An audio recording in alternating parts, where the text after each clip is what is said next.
Bonjour, j'espère que vous allez bien. Dans le cadre de l'enseignement à distance, je vous présente aujourd'hui une partie du cours des micro-organismes. Il s'agit de la diversité des micro-organismes. Cette partie adressée aux élèves de la 3e année collège. Alors, comme vous le savez, que les microbes sont très diversifiés.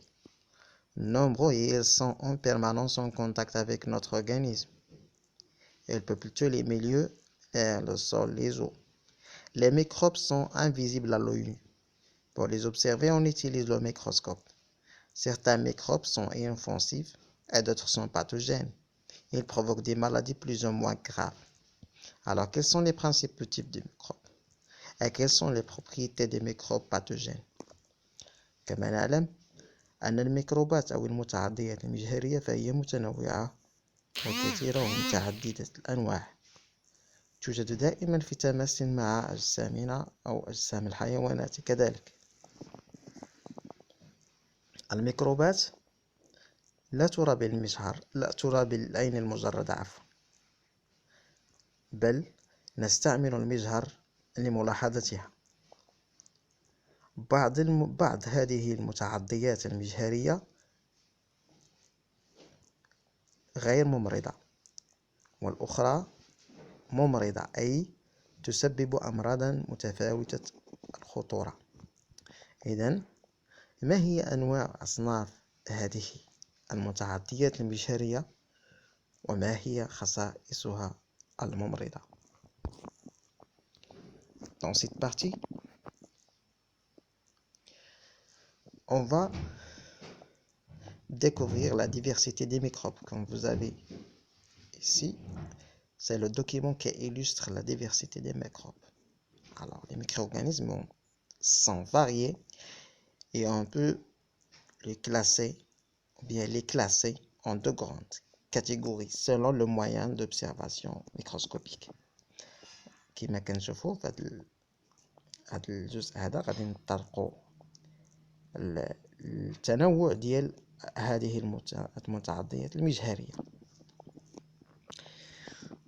يمكن أن نميز بين مجموعتين كبيرتين على حسب أداة الملاحظة أو الأداة التي تمكننا من ملاحظة هذه المتعديات المجهرية. إذن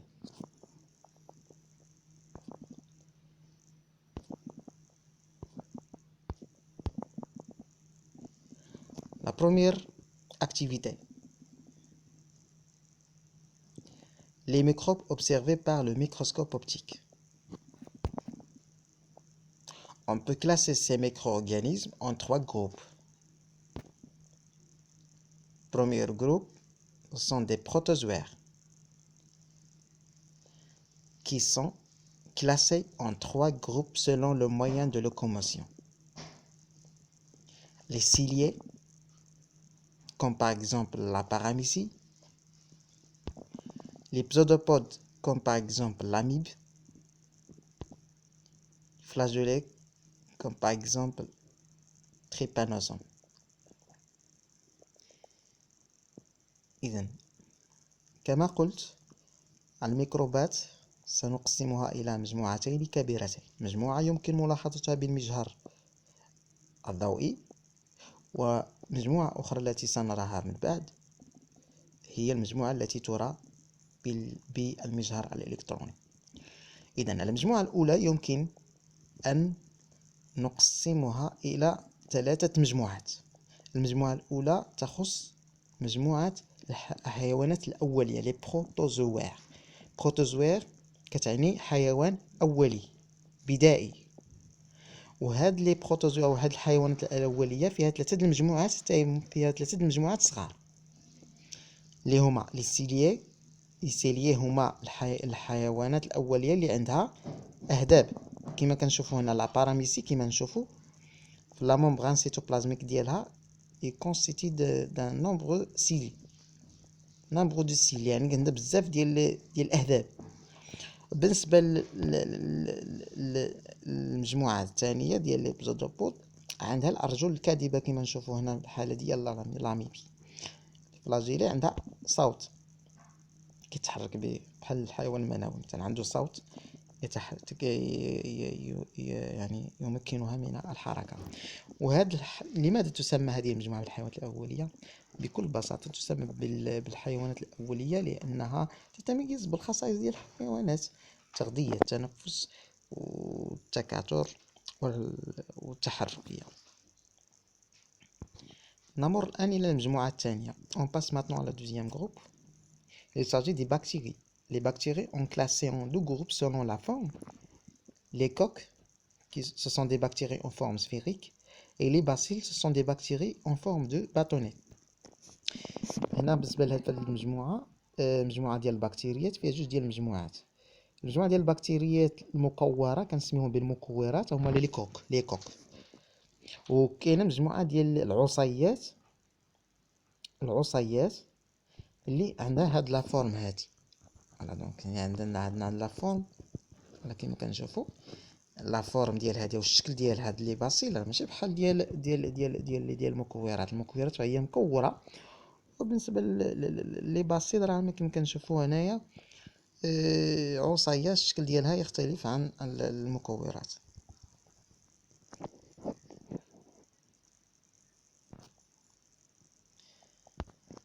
الآن المجموعة الثالثة les champignons microscopiques. Ils sont classés en deux groupes, les levures avec les moisissures. Les levures comme le Penicillium, c'est un champignon utilisé dans l'industrie pharmaceutique. Et le Penicillium utilisé pour produire le pénicilline. يعني أن هاد خمائر ديال البنسليوم تستعمل في الصناعة الصيدلانية أو في الصناعة ديال الأدوية، خصوصا في عملية إنتاج مضاد الحيوي الذي يسمى بالبنسلين. Les moisissures. Exemple des moisissures du pain. Les moisissures du pain هو العفن ديال الخبز. ملي كنوضعوا الخبز مكان رطب مع المدة تنلاحظوا واحد الصفة كتطلع منه، هذيك الصفة هما les moisissures.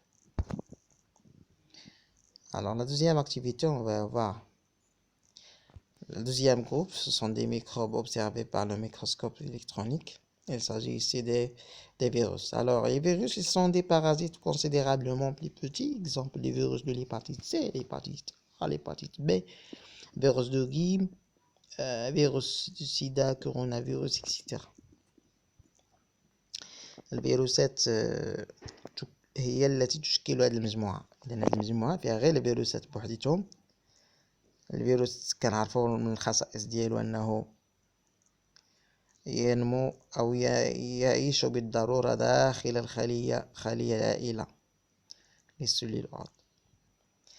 إذن والفيروسات لا ترى بالمجهر العادي والمجهر الضوئي، ترى بالمجهر الإلكتروني. Le bilan.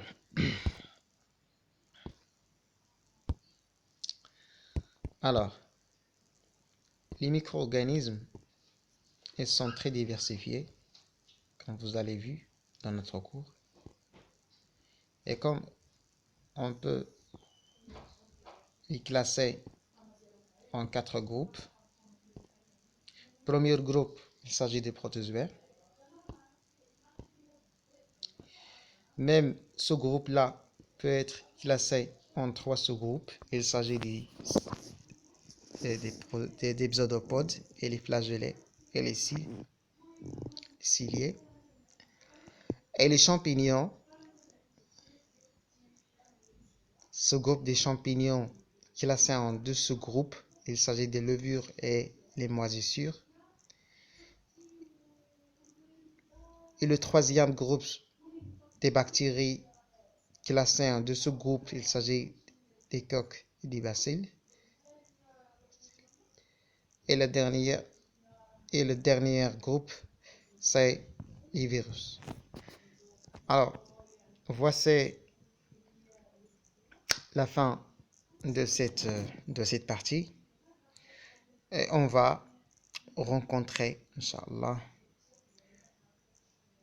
dans la deuxième partie.